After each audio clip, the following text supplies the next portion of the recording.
My starting point when it comes to the consideration of any issue relating to free speech is my passionate belief that the second most precious thing in life is the right to express yourself freely. The most precious thing in life, I think, is food in your mouth, and the third most precious is a roof over your head. But a fixture for me in the number 2 slot is free expression, just below the need to sustain life itself. That is because I have enjoyed free expression in this country all my professional life and fully expect to continue to do so. Personally, I suspect highly unlikely to be arrested for whatever laws exist to contain free expression because of the undoubtedly privileged position that is afforded to those of a high public profile. So my concerns are less for myself and more for those more vulnerable because of their lower profile. Like the man arrested in Oxford for calling a police horse gay, or the teenager arrested for calling the Church of Scientology a cult, or the cafe owner arrested for displaying passages from the Bible on a TV screen. When I heard of some of these more ludicrous offences and charges, I remembered that I had been here before in a fictional context.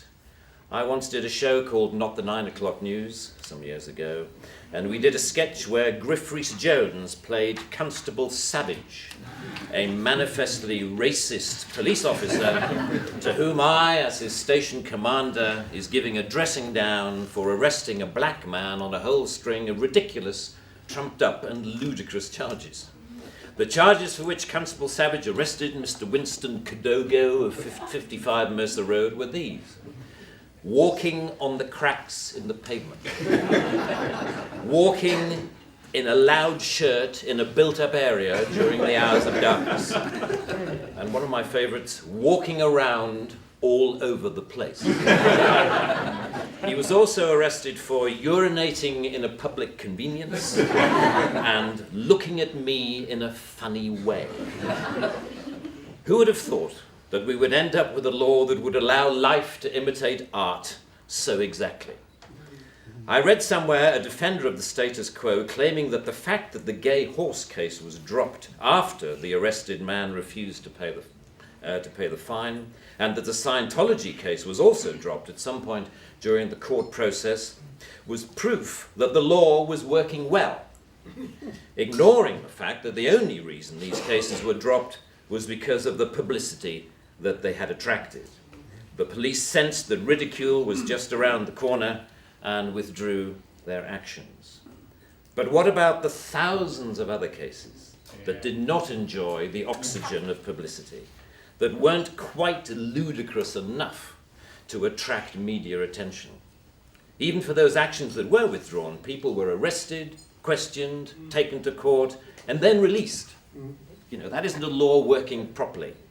That is censoriousness of the most intimidating kind, guaranteed to have, as Lord Dear says, a chilling effect on free expression and free protest.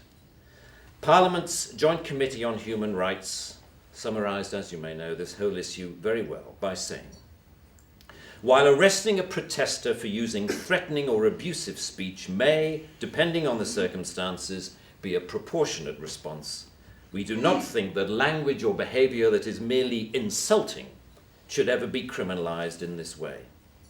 The clear problem with the outlawing of insult is that too many things can be interpreted as such. Criticism is easily construed as insult by certain parties. Ridicule easily construed as insult. Sarcasm, unfavourable comparison, merely stating an alternative point of view to the orthodoxy can be interpreted as insult. And because so many things can be interpreted as insult, it is hardly surprising that so many things have been, as the examples I talked about earlier show.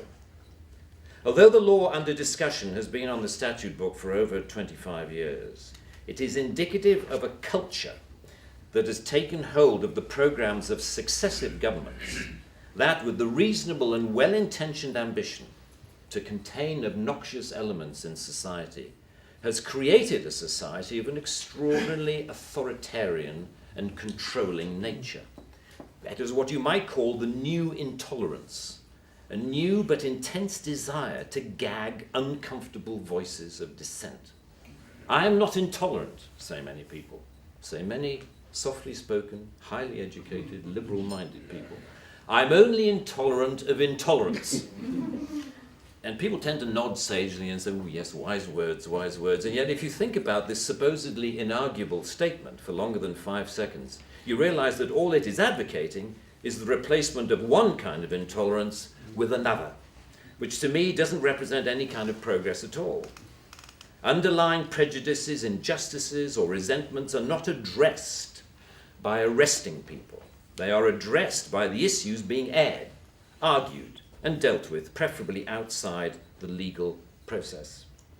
For me, the best way to increase society's resistance to insulting or offensive speech is to allow a lot more of it.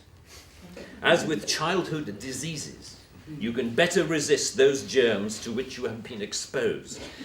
We need to build our immunity to taking offense so that we can deal with the issues that perfectly justified criticism can raise. Our priority should be to deal with the message, not the messenger. As President Obama said in an address to the United Nations only a month or so ago, laudable efforts to restrict speech can become a tool to silence critics or oppress minorities. The strongest weapon against hateful speech is not repression, it is more speech. And that's the essence of my thesis, more speech. If we want a robust society, we need more robust dialogue, and that must include the right to insult or to offend. And even if, as Lord Dear says, the freedom to be inoffensive is no freedom at all. The repeal of this word in this clause will be only a small step, but it will, I hope, be a critical one in what should be a longer-term project to pause and slowly rewind a creeping culture of censoriousness. It is a small skirmish in the battle, in my opinion, to deal with what Sir Salman Rushdie refers to as the outrage industry. Self-appointed arbiters of the public good, encouraging media-stoked outrage to which the police feel under terrible pressure to react.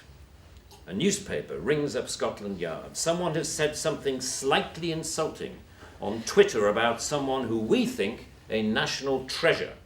What are you going to do about it? And the police panic and they scrabble around and then grasp the most inappropriate lifeline of all, Section 5 of the Public Order Act, that thing where you can arrest anybody for saying anything that might be construed by anyone else as insulting. They don't seem to need a real victim. They need only to make the judgment that somebody could have been offended if they had heard or read what has been said. The most ludicrous degree of latitude.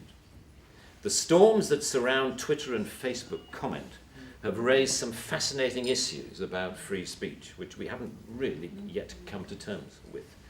Firstly, that we all have to take responsibility for what we say, which is quite a good lesson to learn. But secondly, we've learned how appallingly prickly and intolerant society has become of even the mildest adverse comment. The law should not be aiding and abetting this new intolerance. Free speech can only suffer if the law prevents us from dealing with its consequences. I offer my wholehearted support to the Reform Section 5 campaign. Thank you very much.